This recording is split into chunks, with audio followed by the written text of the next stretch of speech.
Welcome back to my channel SS education point. So आज हम लोग कुछ टॉपिक इंडस्ट्रियल लॉ के कवर करेंगे। फर्स्ट टॉपिक है worker under the factory act 1948। Worker जो फैक्ट्री एक्ट है उसके अंदर वर्कर का क्या मतलब है? A person employed directly or through by an agency with or without remuneration or without the knowledge of the principal employer in any manufacturing process or cleaning any part of the machinery but does not include any member of the armed forces. सो इसका मतलब है एक कोई भी person directly और एक कोई भी एजेंसी के थ्रू अपॉइंट किया जाता है, उसे रेमुनेशन मिले या ना मिले, उसके जानकारी प्रिंसिपल एम्प्लॉयर को हो या ना हो, लेकिन वो किसी भी मैन्युफैक्चरिंग प्रोसेस में और किसी भी मशीनरी के पार्ट को क्लीनिंग करने में अगर आता है तो उसको वर्कर कहते हैं।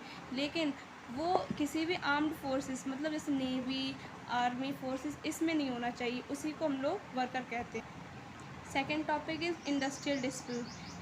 इंडस्ट्रियल डिस्प्यूट क्या होता है? इट मीन्स एनी डिस्प्यूट और डिफरेंसेस बिटवीन एम्प्लॉयर्स और एम्प्लॉयर्स और बिटवीन एम्प्लॉयर्स एंड एम्प्लॉय और बिटवीन वर्कमैन और workman which is connected with the employment and non employment.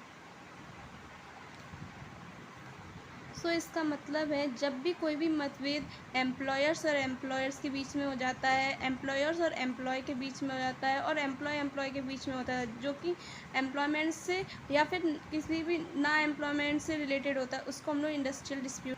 And third is conciliation officer. A conciliation officer is a neutral third party appointed by the minister and who attempt to bring together the parties in an industrial dispute for reconciling their differences. Conciliation officer एक third party होती है जो कि factory के minister के through appoint की जाती है, जो कि इन दोनों जो पार्टी होती हैं जिनमें डिस्प्यूट हो रहा है उनके बीच के डिफरेंसेस को कवर करने में हेल्प करती है। Thank you very much. Please subscribe and share my channel.